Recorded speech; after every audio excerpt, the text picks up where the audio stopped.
The broadcast is now starting. All attendees are in listen-only mode. Hello, everybody, and welcome to today's training on why your website won't cough up more leads. This is one of my favorite topics to talk about, and this is Lori Feldman, by the way. Hello, Lori Feldman with the Database Diva, and I've got Todd Vio on the phone with me. Say hi, Todd. Hello. And we, yes, are recording this training today, and we'll post it and make it available to you. So, yes, you don't have to ask that question. We do it every time. If you are on the training, you get the recording and the associated resources. So, if you have questions as we go along, go ahead and type them into your question panel. We're going to be monitoring, and we'll also have time at the end. We do try to stay on time, but if questions run over, we're happy to stay on for a little bit, and then that becomes part of the recording. So the reason that this is one of my favorite topics to talk about is pretty much, let me move to this next slide here. Here's our agenda for today, and here are the 5 reasons why I think your website doesn't cough up more leads. So first, message to market mismatch. You're not saying the right things to the right people. Number 2, you're not targeting enough good emails, meaning quantity-wise, you're not emailing enough. And when you email, you're not targeting the right people or the right segments of your database. Number 3, no calls to action on your website. What is the reason that people should stick around and become a lead for you? You're not giving them enough to do or anything to do. And number 4, bad landing pages, or in some cases, no landing pages. So most people are optimizing their site for somebody to call them on the phone, which is the least likely thing that a visitor will do. And then number 5, no remarketing, which I'm hijacking that term from other kinds of advertising, and I'll explain what that means, but essentially no drip marketing. So those are the 5 reasons, and Todd, I think that's pretty much it. We can end the webinar right now. Thank you all for coming. It's great having you.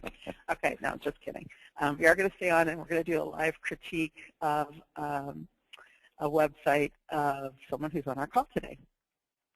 So, and yes, down at the bottom, a little asterisk. So you may be doing none of these things, or you may not be doing enough of them.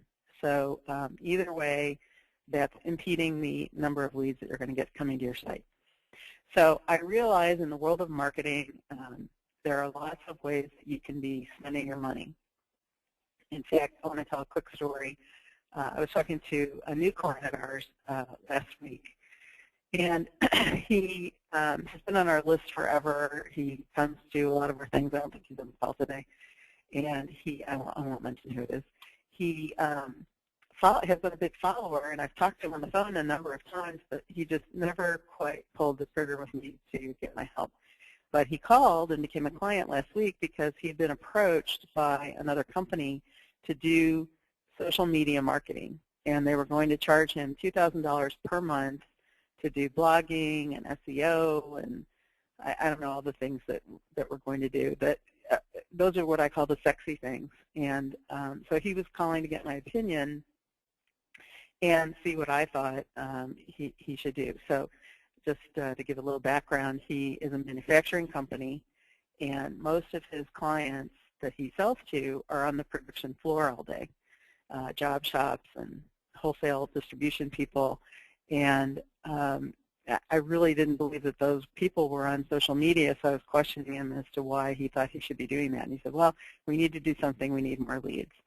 So I thought, what a perfect entry into this training for today. I didn't know that was going to come up, but it fits perfectly because, yes, there are a lot of ways that you can spend your money, but what we're going to focus on today is the three assets that you already have that you can leverage, that you can optimize and get more results from without spending any money, utilizing what you've already got. So those 3 assets are your CRM, your website, and your email service. So I'm not going to say any names. It could be ACT, it could be Swiftpage, it could be anything in the whole world. Everything we're going to talk about today is applicable to any of the three that you might have.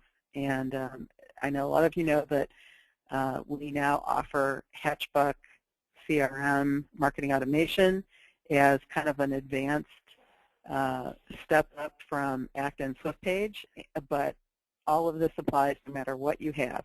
And we're still very much supporting our ACT Swiftpage community, but there are so many things that you can do once you get into real, true database marketing. And that's what I want to show you, some easy things to do today that can make a big impact, but don't have to cost a lot of money or any money.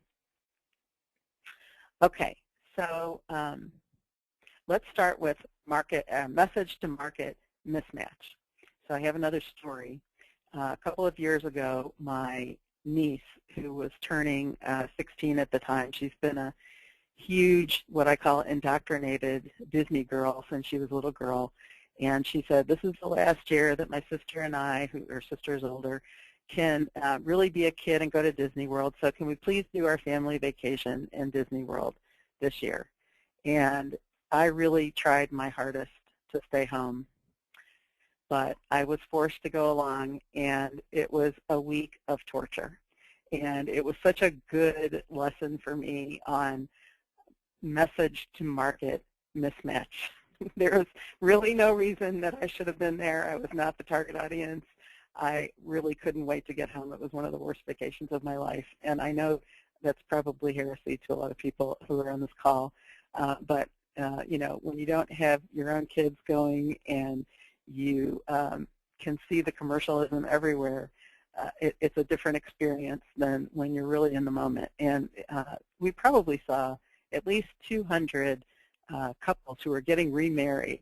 We were there right around Valentine's Day, and they were getting remarried, and they were walking around with their little wedding Mickey ears and Minnie ears on. And it was very cute. And I did appreciate the marketing lessons that I learned while I was there, but this is the kind of thing that happens with databases all the time. And when you send out an email to everybody on your list, you are committing this crime.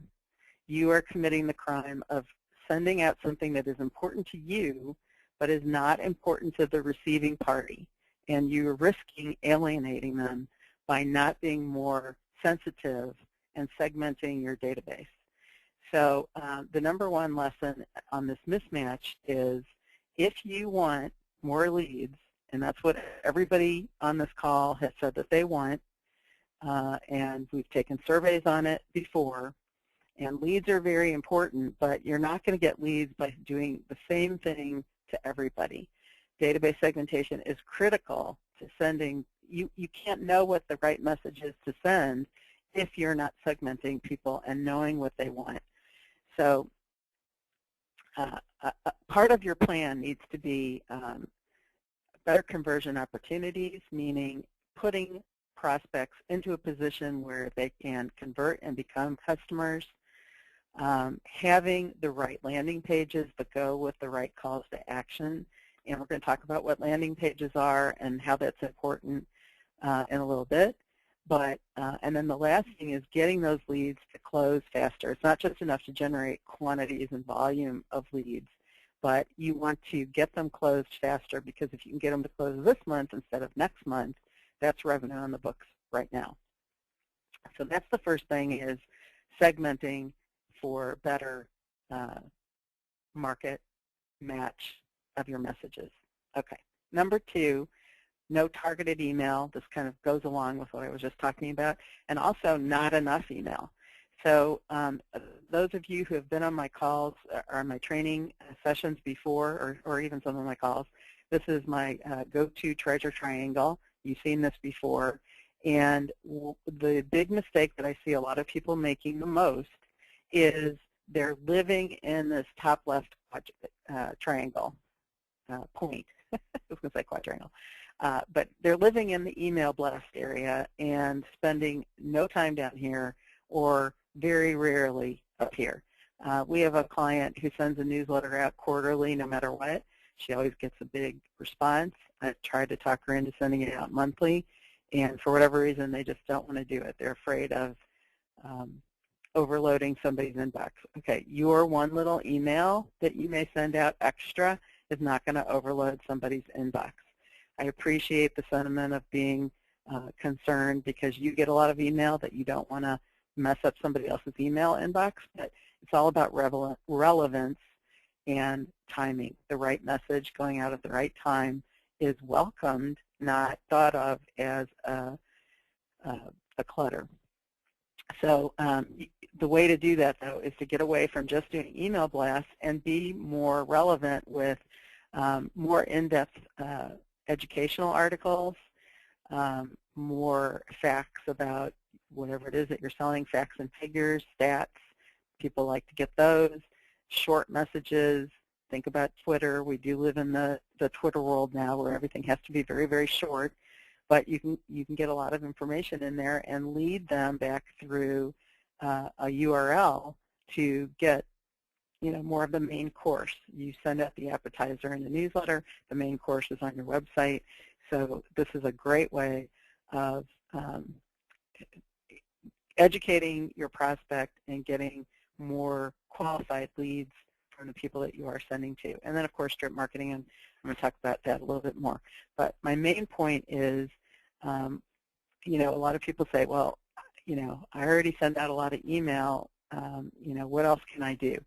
And yes, it's true you may be sending out a lot of email, but is it all salesy? And if it is, get below this, the bottom half of the treasure triangle and start thinking more about what is it that you can do to help instead of pushing your products and services.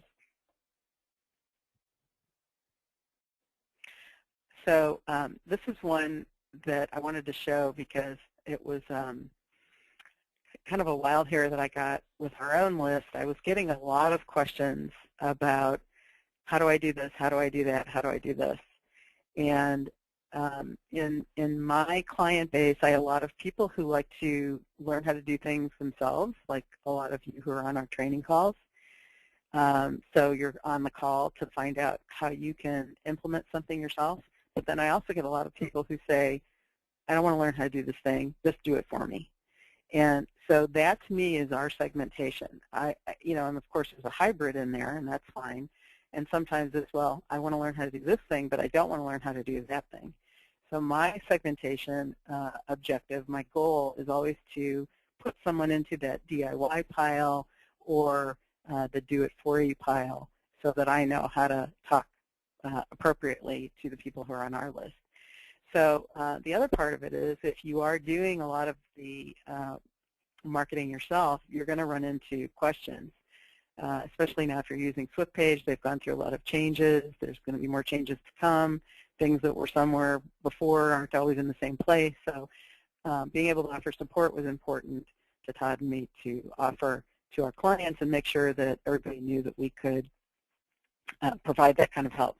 So I had this brainstorm one night that I should send out just almost like a survey email. And this is the message. Some of you may have gotten it. We sent it out not to our whole list, but just people who had been asking a lot of questions in the last probably month, 2 months. And I put together a list of, this was probably, I don't know, probably 10%, 15% of our list. And we were able to get almost a 40% open rate, which is higher than we usually get overall for everything that we send out. And our click-through rate was almost 7%, which is excellent. And it was one of our highest responding messages that we had sent, and it was just not really a planned thing. It just kind of came to my mind. And the thing that made it so good for me, helpful to me, was having these 2 links. And depending on which link people clicked on, that told me how I should sell them. So I want to put this back on you to think about your own business in a way that you can offer choices in the emails that you send out with a link. Now, we're going to talk about landing pages, but each of these links went to separate landing pages. I didn't just send people to our home page and then hope that they found out what I was talking about. We sent them to very specific pages on our site, and those pages had very specific calls to action. So it was not only a very high responding email, but it was also a very profitable email for us as well. Now, I would put this in the top left part of the treasure triangle. It was an email blast, but I felt comfortable doing that because we do have a lot of drip marketing campaigns going. We send out a newsletter. We're kind of covering all the bases that I'm telling you to cover. So to get one more email blast out there, I felt like that was okay. And we did get, now I did have a lot of opt-outs, which was surprising because these were people who had been on my list for a long time. So I'm still researching why that happened, but I'm okay if someone isn't interested in my services anymore and gets off my list if I can get these kinds of results on the positive side. So that was all right. Okay, so I want to talk about linking, and this is another area where I see people falling down a lot. They're not putting enough links in the e-marketing that they're doing, and they're not putting enough internal links on their website. And by internal links on your website, what I mean by that is on every single page, you should have two things. Number one, a call to action. What do you want them to do when they get to that page? And number two, where else can you send them on your website to get more information? So it should be like breadcrumbs. They show up on your site, and then page to page to page to page, there's a path that you're setting up for them that makes sense for the journey that they come to get on with you. So one of the ways that you start that is by having a lot of links in your email. And this is a newsletter that I get. I think he went a little overboard on it, but I've been on this list for years, and there's always this many links on it, so it must be working for him. But each of these is going to go to a landing page that is specific about whatever it is that you're selling. So when you give a link, you have a very targeted landing page that someone goes to that is only about the topic that they thought they were clicking on, not everything in the whole world on your website. So we're going to talk about that, meaning how to do that with call to action.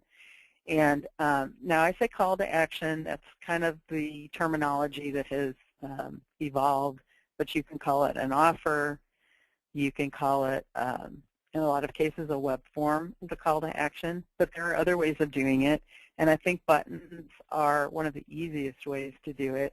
And so I'm going to show you the website for someone who I believe is on this call from Skip. This is his website. I got kind of your names cut off at the top there, Skip, sorry. But I thought they did an excellent job of having very clear call to actions on their homepage.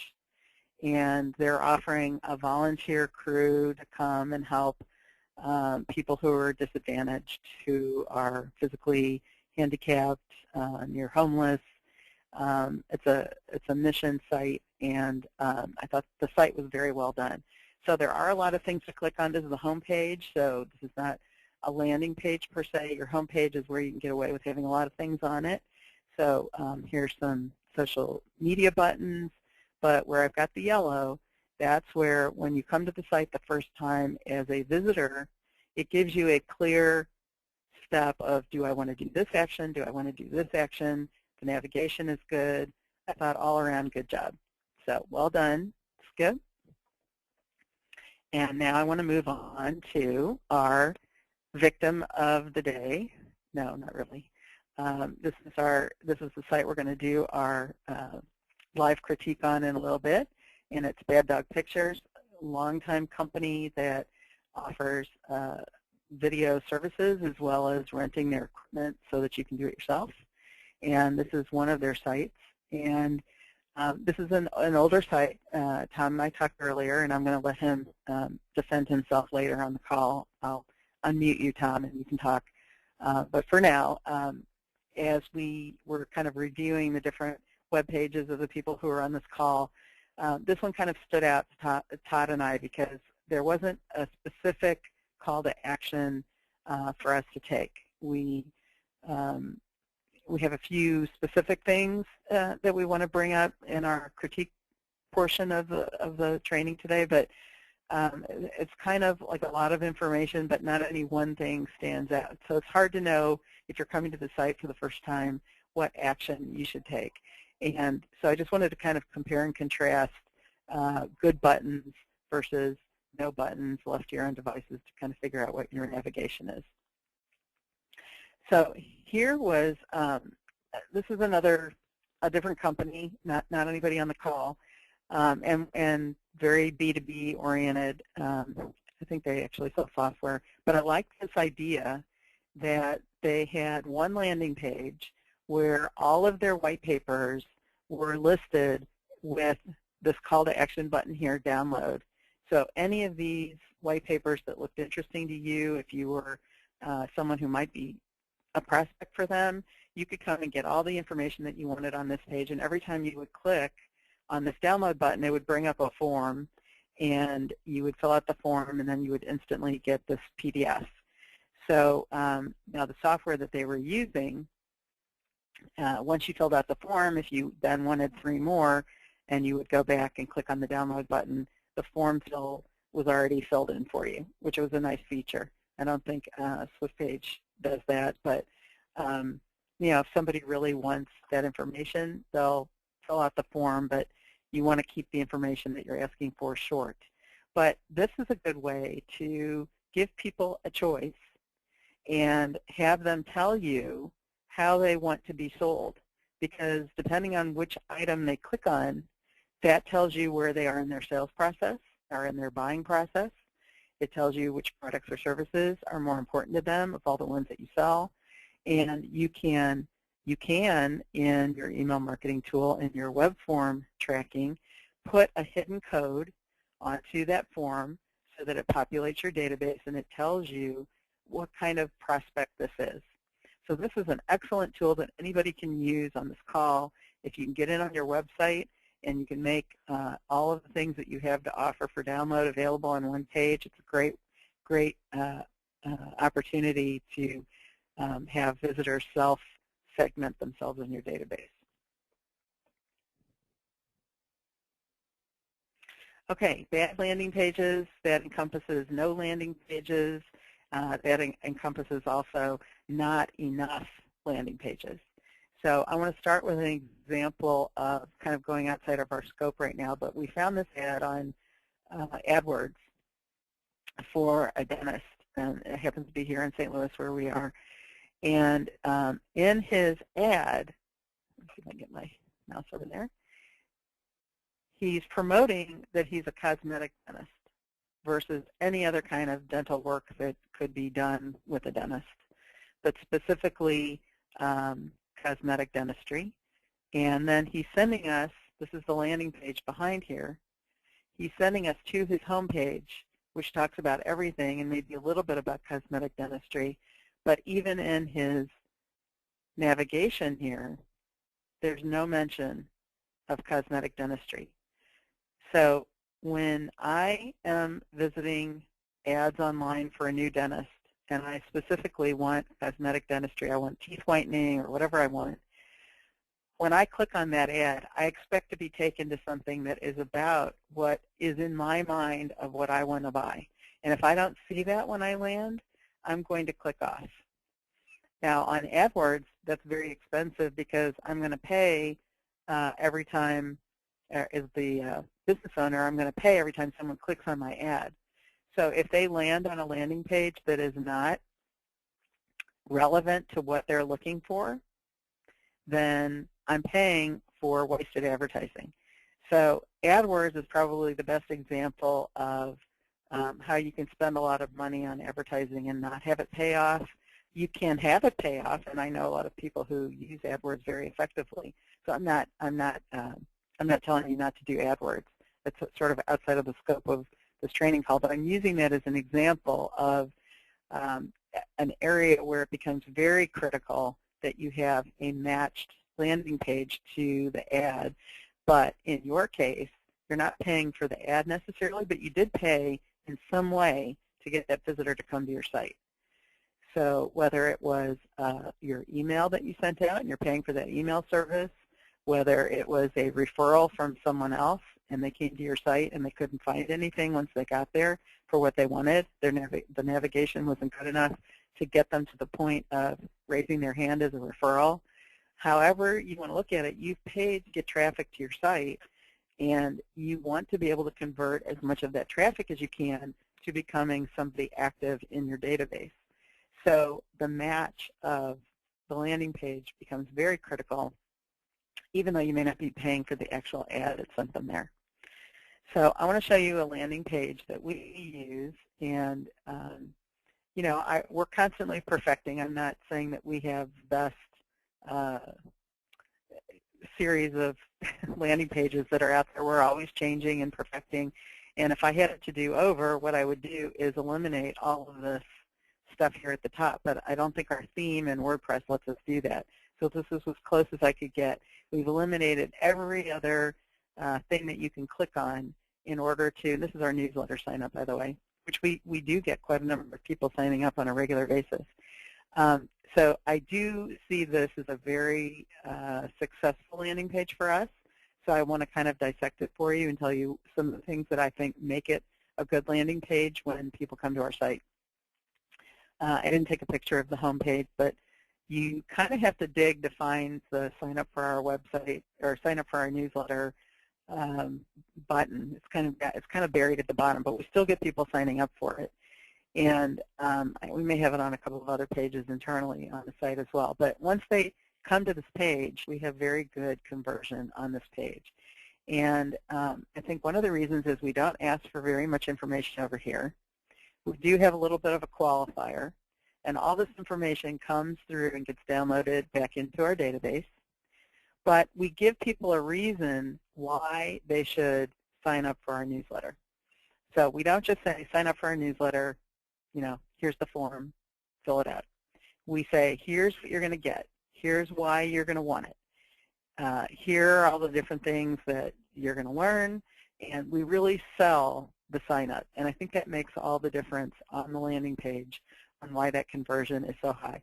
Additionally, I do put my picture. We market the Database Diva as you know, a person, me. So I think having a relationship starting on your website is very important if you're in a business where you can do that.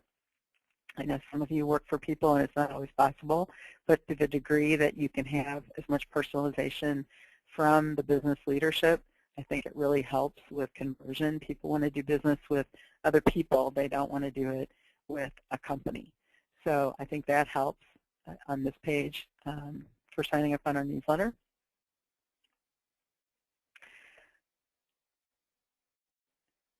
If you're using Swiftpage, you can create your web forms in the survey tool, which you're already paying for as part of your subscription. Usually, if you're using another email service provider, it's going to be the same thing. You can create web forms or the web form code that you're going to put up on your website. Todd, do you want to just kind of mention once you create the web form, what happens, how's the code created, and what do you do with it? Okay, sure. There's a couple things that you can do with it. Swiftpage does host those forms for you. So when you create a form, there will be a URL in the on that page that you can. There's actually a test it button. So you click that, it actually takes you to the hosted form in Swiftpage, and you can modify the background so you can kind of make it look like your website and adjust it a little bit to, it won't be exactly, but it'll be similar to your site. And then on your site, you would just have a button with a link to that that form hosted by Swiftpage. And then after they fill out the form in Swiftpage, you can have it redirect back to either a thank you page on your site or just another page on your site, so you can have it redirect back. So a lot of times the user doesn't even realize that they've left your site, filled out a form on another site, and then is redirected right back to your site. So that's one way to do it. The way we did it was we actually embedded the form in our website, and Swiftpage allows you to do that as well. After you set up the form within Swiftpage, you can go to that page and pull the source code. So view the source code, pull the code out of it, and then you can paste that right into your site somewhere. So that way you can adjust it to make it look exactly. It's actually embedded in your site, so you can make it look exactly like it's supposed to be there.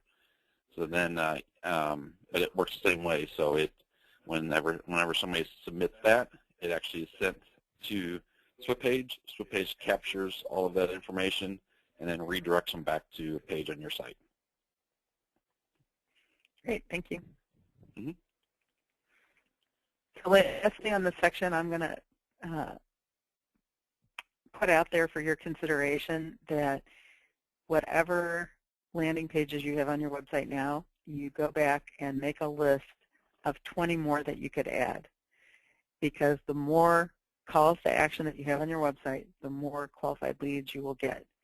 And so the way that you do that is first make a list of every product and service that you have, and every product and service should have its own landing page with a call to action. The call to action can be fill out the form to get more information, get a demo, download this white paper.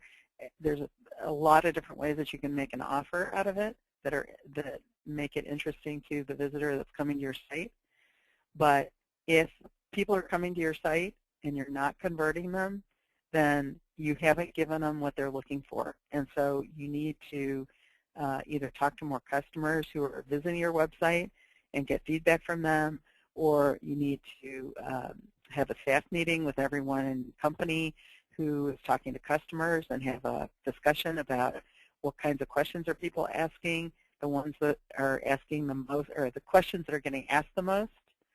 Those are great things to have web forms on, because those are the things that probably your client-facing staff are getting tired of answering that question over and over again.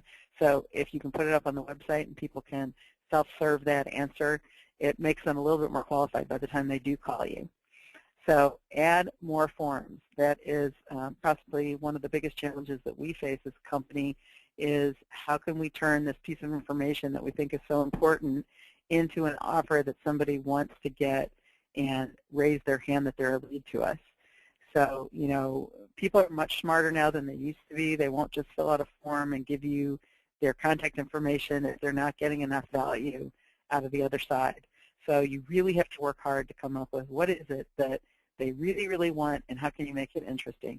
Sometimes it could just be a video. So you can have some private videos behind a sign-in form. If you can give away a little bit more important information that way, people will sign up for it.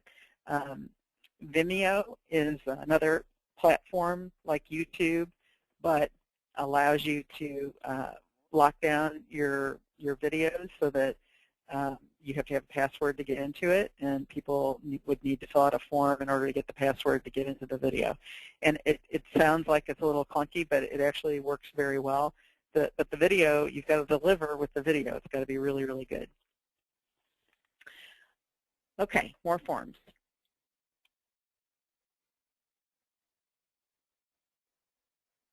Okay, and our number 5, no remarketing. This is another big mistake that we see. I'm saying remarketing. Let me show you what I mean by that. I know you all have been victim of this. So I had Todd do it. And Todd, why don't you explain what you did and what remarketing is? Okay, sure. So this shows CNN, actually it's their homepage, CNN.com. If you'll notice in the bottom right-hand corner of this, it's right in the middle of the page. So this is just the top of the page. So you can actually scroll down, but it's in the at the top of the page. So one of the first things I saw was there's an ad there for AT&T. It just so happened that shortly before, well, not just so happened, it happened on purpose, but just shortly before I went to this site, I was on AT&T site checking out the pricing there for a home service. So I then, a little bit later on, came to the CNN site, and lo and behold, there's an ad for AT&T right there for me. So that's called remarketing, and the ad actually will follow me all around the web. So as I go to other sites, I was trying to find a few more, but I didn't find them right off the bat. But as I go around the web, that ad is going to follow me wherever I go. You may notice that on, I'm sorry? For 30 days. For 30 days, yeah. For however long that they set that ad to follow you. So you can, when you're creating ads like that, you choose how long you want it to follow. So the default is 30, and that's what most people are. So I don't know what they're just set to, but I have actually noticed there was another one I went to we were setting up a faxing service for one of our clients, and so I was on a site called CallFire, and I still see ads. That was probably 2 months ago, but I still see ads for them constantly as I'm navigating around the web. They just keep popping up everywhere, and that's because they are following me. They knew that I was on their site. I clicked on, I was navigating their site, and once I left their site, I went to other sites. They're paying those other sites to put their ads on there to follow me around. Okay, so I am not suggesting that you run out and do retargeting, remarketing. I've heard it called both things. I'm just showing you this as an example because essentially remarketing this way is drip marketing of banner ads. So they're saying if you clicked on an ad online and you didn't buy that first time, instead of ignoring you, we know that you have to go home and think about it and click it on your phone and click it on your desktop at home and at work, and you have to think about it. And so we're just going to keep reminding you. Well, that's drip marketing to me. So I'm hijacking that term that they came up with, and I'm using that for drip marketing as part of our training today on the 5 ways that your website isn't coughing up as much leads as it could. So there's the stat. 96% of everyone who visits your website leaves without completing the action that you wanted them to take. So if they came from a special offer, then they're going to come to the site and not do that thing. Like for the training today, I sent out an email and I sent people to my site to sign up for today's training. So everybody who I sent that message to did not show up today. So I would say that this stat, maybe it's not 96%, but it's a pretty high percentage number of people who didn't do what I wanted them to do. And I'm sure that happens with you. You've got certain pages that you want certain actions to happen on. You've got your Google Analytics. You can see that the traffic is coming in the front door, but it's leaving really fast or it's going somewhere else besides the page that you want to send them to. So there is this fact. So what are we going to do about it? And that's where the remarketing idea comes in. So I pulled, this is an old stat off of one of our emails that we did. And as you can see, I got a 15% response on this email that I had sent out. And that's okay. It's not a great open rate. So instead of it just going out once, what you can do, instead of setting up your email to go out on the email side, set it up as a drip campaign. So here's an example of one that we did where the message, this was the email blast, went out on day 1. And then we said, okay, we're going to give everybody, not everybody drops what they're doing at that moment. A big percentage do, but not everybody drops what they're doing at that moment to read emails coming into their inbox. And maybe they're out of town, maybe they're just too busy, maybe their box was overloaded, whatever.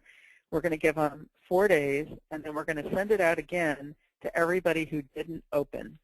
So that's where you can see here is day 4. We sent out the same message again. And this was in Swiftpage, we included a call list at that point just to kind of get a sense of who was showing up as an open. But on day 10, we sent it out a last time. So instead of one email going out one time to your entire list and hoping that everybody who was interested in that message saw it, we're saying it's not very likely that they saw it. So we're going to remarket to them, or at least to the ones who did not open or click, and we're going to set it up so that everybody has a chance to get it over the next 10 days. And we did, I don't have the stats here, but we did get an extra couple of percentage open rates from doing this. And when we have important emails now, we always send it out this way instead of just as a one-off blast. Now, you could send it out one-off through email 3 times. You absolutely could do that. But this is a more hands-free way of doing it, and sending it out through, if we're on Swiftpage and we send it out and then we try to go back and figure out who didn't open, you can do it, but it's very clunky to do it. whereas if you do it in the drip marketing module, it automatically calculates it for you, and you don't have to touch it.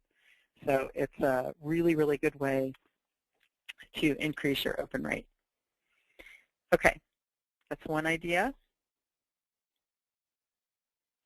And we are ready to do the critique for Tom at Go Bad Dog. So let me see if I can click on this link to get us there.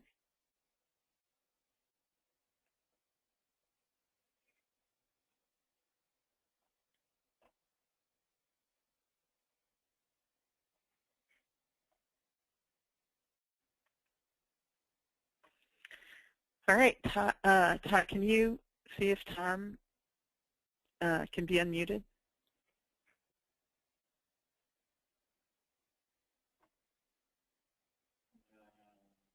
No, it doesn't look like it. I don't think he's on connected. Tom, you may, oh, there he goes. There you go. Tom, are you there? Yep, I'm here. Hey, thanks so much for letting us pick on you. No problem. All right, tell us a little bit about your business and what you want to accomplish with this website. This side of our business is rental of video equipment, cameras, lighting equipment, grip equipment, audio equipment, and we kind of initially started the site just to let customers know what we have in our inventory, and my staff very often uses it for, you know, having some common ground when they're on a phone call with people as well. So kind of like an online brochure so that they can say, go to this page and look at this thing. Exactly. Online catalog basically is really how the site started out and how we primarily use it. But would like to use it for more lead generation and also try to figure out some ways that we can smooth out our interaction with our customers as well. Okay. All right. And are you emailing your prospects who are renter prospects?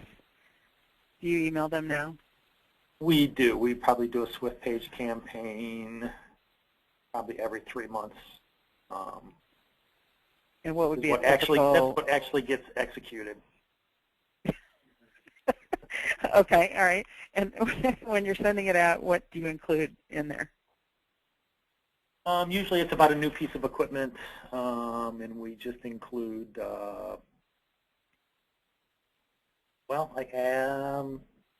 primarily we just include links back to the website. Okay, good. We're not using any other landing pages. Sometimes it just seems overwhelming to start planning that process. Mm-hmm. Okay. How would you say that you're getting new leads now for people who maybe haven't done business with you before? I think it's primarily word of mouth, and we're actually ranked very, very high in Google searches. We're ranked higher than a lot of our suppliers, actually, ranked higher than some of the larger rental houses in the country. We've actually been very fortunate with that. That's great. And you've been around for a long time, and you have a great, I'll just say, you have a great reputation. Yeah, this part of the business has been around for 12 or 15 years. So yeah, we always end up on the first page. If somebody's got bad and dog somewhere in their search for video equipment, we always end up in the first page of Google. Mm-hmm. That's great. Okay, so Todd and I talked about your site a little bit, and Todd, why don't you start and say a couple of things that you noticed, and I'll jump in as well. Okay. So I'm not sure which one you were going to cover now, but I'll... Well, go ahead. Okay. Whatever you don't, I will. All right. So the first thing that I noticed, you do have your phone number prominently throughout the site. That's good. However, it is embedded in images. So if you look at the one at the top left or the one at the very top, they have links on them, and that phone number is actually embedded in the image itself. So on a site when you're looking at from a PC that's not a big deal. But if I were looking at this from a phone, so if I'm on my cell phone and I'm looking at the site, those phone numbers are not connected to the phone. So I can't just click on them and dial that number. I have to then either write it down or remember it and then redo it into the phone. Sure. So that's one of the things we always want to do is make sure that the phone numbers are text on the site, and then the phones will automatically convert that to a click to dial. Did you want to say something? Yeah, mobile's not anything we've even considered in making this. Yeah, it's probably you put the site up for quite a while ago now, so. Yeah, it's probably been up for 6 or 7 years. Yeah. I mean, we've modified it, we've updated it, but it's not right. been redesigned in that long. Okay. Well, that would be one of the first things I would do is pull those numbers out. Now, if you scroll down the bottom, Lori, the one at the bottom is text, and that one does switch over, so I can click on that on the phone and actually dial that number. Yeah, there you go. So if you can highlight it like that, where it actually highlights the text of the phone number, that'll tell you that on the phone it will switch that, convert that to a click to dial. The stat on that is 47% of every email is now read on a mobile device. So if you, I'm not saying you, Tom, but if anybody, if your main way that people are going to get into contact with you is to call you, as opposed to emailing you, filling out a web form, whatever, then you're going to want to have a linked phone number that is clickable on a mobile device. Okay, go ahead, Ted. Okay, so the next one is the one that Lori's been talking about quite a bit, is call to action. So we want to have something on here to allow them to fill out a form. I'm not really finding anything other than, I didn't actually, do we click on the contact us, Lori? Does that have a form on it over on the bottom left? No. No, not even that one. Okay. So, yeah, we want to have a form, so we want to have call to actions. We got a form to get directions to get to you. There you go. So, somewhere to capture leads. Yep. What is it that you want people to do primarily when they come to the site? How would you prefer? Well, what my staff want are two different things. My staff wants an easy way to for customers to know what we have in our inventory. I'm interested in capturing lead information so we can do better email marketing. Now, a good one would be the downloads. So, Laura, you're going to click on the downloads right above the contact us. So you're offering different things to download. If you, let's click on any one of those. I don't know if it goes straight. Yeah, just go straight to downloads. So if you have a form on there prior to that, and then offer that download, although an application you may or may not need to do that. But yeah, I thought those are all scary things to download. Those are all like, okay, you're already my customer. Yeah. They're like anti-customer downloads. Right. Right. Frankly, those are used after we have a relationship with a customer and it looks like they are going to rent. That's okay. Right. Those work. So yeah, if you had anything to offer them, that would be a good place to do it. You could offer a download and then just put a form on that, and then once they fill out the form, it emails them the download. Another thing that I've seen work really well in your kind of business, Tom, is like have a login up here for customers, so you can get rid of everything that doesn't apply to a prospect, like these forms. But they can get extra goodies by being a customer, a registered customer with you. So then that becomes an offer where you can say, would you like to become a customer? Or would you like customer level information? And then they fill out something in order to become, a special VIP, whatever, and then they get a login for that. So they can kind of self-serve with the documents, but they can also, maybe get first dibs on new equipment coming out. So you just treat them a little bit better than the rank and file person coming to the site. The thing that I noticed, I'll jump in with one. Let me go back to your homepage. Is it seems like for what you're doing, and tell me if I'm wrong, that because you and I have not talked before today. I just want everyone on the call to know that. So this is very live. And Tom and I have known each other for a number of years, so don't feel bad for him that I'm critiquing his site. It seems like a lot of people would come and they want either pricing, or they want to get a quote, or they want to know if a piece of equipment is available. What do you think? Correct. Okay. So if you had buttons on the home page for each of those three things, immediately, if that was the reason that they were coming to the site, they could click and be on their way and do business with you just in those areas. So I think at the bare minimum, get a quote would be a great button to have. And that could either lead to the form that they fill out about whatever it is that they want, or it could have a phone option where they can call and get instant access to your staff. And then the inventory one would be a little bit harder because I know we've talked about that before, where you struggle to keep current on the site for everything that's changing so quickly. But there might be like a high-level way around that, so that you could have a button on there for just for inventory, or maybe a list, that would be updated every week, or I don't know how often you get equipment, but they could download an inventory list of things that you have, whether you have them or not now. They would have to call and find out, but they could see whether you had a piece of equipment. Right.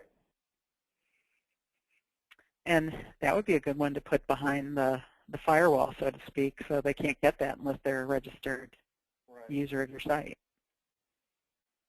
So you're not giving that out to anybody who's not, pre-approved, so to speak. Okay, so other things, let's open it up to our audience, and any suggestions or questions for Tom from anybody who's not able to talk. Can you type something into the question box if you've got a suggestion or a question or a comment for Tom about his site? Todd, anything else? No, I think that was the main ones that I noticed. Do you have something, Tom, that has all of the equipment choices or categories? Those light gray buttons have all of So, our... okay, grip. Okay, yeah, I'm not familiar with your terminology. Okay, yeah. So, is that that's a price? Yep, that's a price.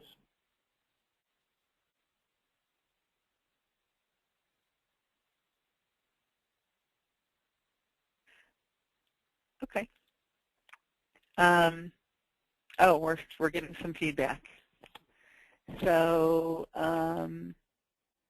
I find the phone number not that easy to read, I guess because of the darker background. Okay. Although that one's a little bit better, but I guess it depends on where your eye is drawn. Yeah, the color's too dark. Took me a while to find it. Okay. Okay, that's our feedback. So we're running to the end of our training session for today. So I'll open it up for any questions on anything that we covered on today's training call. And I also have an offer. How do I get? Let me get back to my How do I get back to my?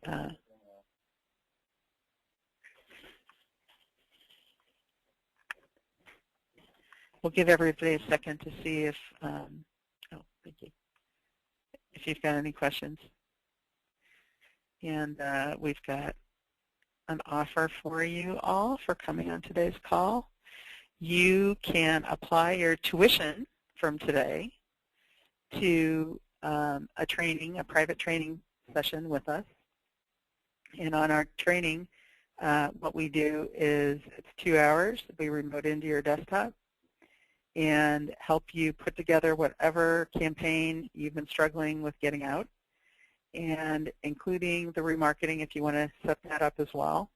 And we include a 4-page cheat sheet and a 30-day length of time to support you on everything that you learn while you're in the training session, including tracking reports, anything that you want to use for follow-up will be on call for you for the next 30 days after you get your email put together. So if you would like to knock off some of that cost and use tuition towards that, I'll also say that for our support plan, our annual support plan, these trainings that we're doing biweekly, which I've got now scheduled through March, are now included in our support plan. So if you sign up for our Swiftpage support, you can attend our trainings for free.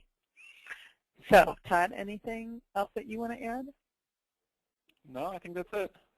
All right, I'm not seeing any questions come in, so thank you all for attending, and I'll be sending out the resources that we talked about on today's call with the recording that you'll get tomorrow. The recording will come from GoToMeeting, not from us, so check your inbox for Citrix or GoToMeeting, and that's where the recording will be. Tom, thank you so much for being a good sport. I hope that was somewhat helpful as well, and talk to you all soon.